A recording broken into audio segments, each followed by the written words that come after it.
ಒಂದು ರೀಲ್ ನೋಡ್ತಾ ಇದ್ದೆ. ಆ ಒಂದು ಮ್ಯಾಟ್ರು ತುಂಬ ಇಂಪಾರ್ಟೆಂಟ್ ಅಂತ ಅನ್ನಿಸ್ತು. ಅದಕ್ಕೆ ಇಮ್ಮಿಡಿಯೇಟ್ ನಾನು ಅದನ್ನು ಹೇಳ್ತಾ ಇದ್ದೀನಿ ಇಲ್ಲಿ. ಅದನ್ನು ನಾನೇ ಶೇರ್ ಮಾಡ್ಬೋದಾಗಿತ್ತು, ಆದರೆ ಅದು ಹಿಂದಿಲಿರೋದ್ರಿಂದ ಕೆಲವ್ರಿಗೆ ಕಷ್ಟ ಆಗ್ಬೋದು, ಕೆಲವ್ರಿಗೆ ಅರ್ಥ ಆಗದೆ ಇರ್ಬೋದು, ಕೆಲವು ಹಿಂದಿ ಅಂತ ಬಂದ ತಕ್ಷಣ ಅಸಡ್ಡೆಯಿಂದ ನೋಡ್ದೇನೂ ಇರ್ಬೋದು. ಹಾಗಾಗಿ ಅದಕ್ಕೆ ಅದರ ಕನ್ನಡದಲ್ಲಿ ಹೇಳ್ತಾ ಇದ್ದೀನಿ. ಇದು ಲಕ್ನೋದಲ್ಲಿ ಇವತ್ತು ನೆನ್ನೆನೋ ನಡೆದಿರ್ತಕ್ಕಂಥ ಒಂದು ಘಟನೆ. ಏನಂದರೆ ಇದು ಪೇರೆಂಟ್ಸ್ಗೆ ತುಂಬ ಮುಖ್ಯವಾಗಿರುವಂಥದ್ದು.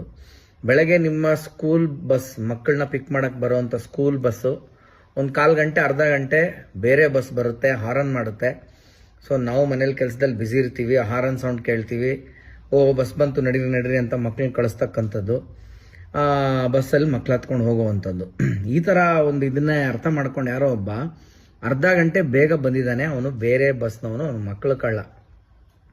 ಸೊ ಏನಾಗಿದೆ, ಇದು ಯಾವುದೋ ಒಂದು ಲೇಡಿಗೆ ಡೌಟ್ ಬಂದು ಇದೇನು ಬಸ್ಸು ಸ್ವಲ್ಪ ಬೇರೆ ಥರ ಇದೆ, ಡ್ರೈವರ್ ಬೇರೆ ಥರ ಇದ್ದಾನೆ ಅಂತ ಒರಿಜಿನಲ್ ಡ್ರೈವರ್ಗೆ ಫೋನ್ ಮಾಡ್ತಾರೆ. ನೋಡ್ರೆ ಅವನಿಂದ ನಾನು ಬರ್ತಾ ಇದ್ದೀನಿ, ನಾನು ಬರೋಕ್ಕಿನ್ನು 20 ನಿಮಿಷ ಆಗುತ್ತೆ ಅಂತ.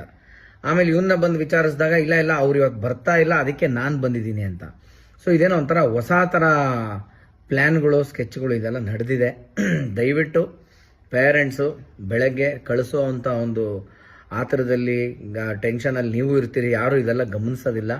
ಸೊ ದಯವಿಟ್ಟು ಇದ್ರ ಬಗ್ಗೆ ಎಚ್ಚೆತ್ಕೊಳ್ಳಿ. ಈ ಥರ ಅಂದರೆ ಈಗೂ ಉಂಟೆ ಅನ್ನೋ ಥರ ಈ ಥರ ಎಲ್ಲ ತಲೆ ಓಡಿಸ್ತಾ ಇದ್ದಾರೆ. ಸೊ ಸ್ವಲ್ಪ ಬೇಗ ಯಾವ್ದಾದ್ರು ಬಸ್ಸು ಪಿಕಪ್ಗೆ ಅಂತ ಬಂದರೆ ಧಡಕ್ಕಂತ ಮಕ್ಕಳನ್ನ ಕಳಿಸೋವಂಥ ಕೆಲಸಗಳು ಮಾಡಬೇಡಿ ಅಂತ ಇದೊಂದು ರಿಕ್ವೆಸ್ಟು ಎಲ್ಲ ಪೇರೆಂಟ್ಸಲ್ಲೂ ನಾನು ಮಾಡ್ಕೊತಾ ಇದ್ದೀನಿ. Be careful. Thank you so much.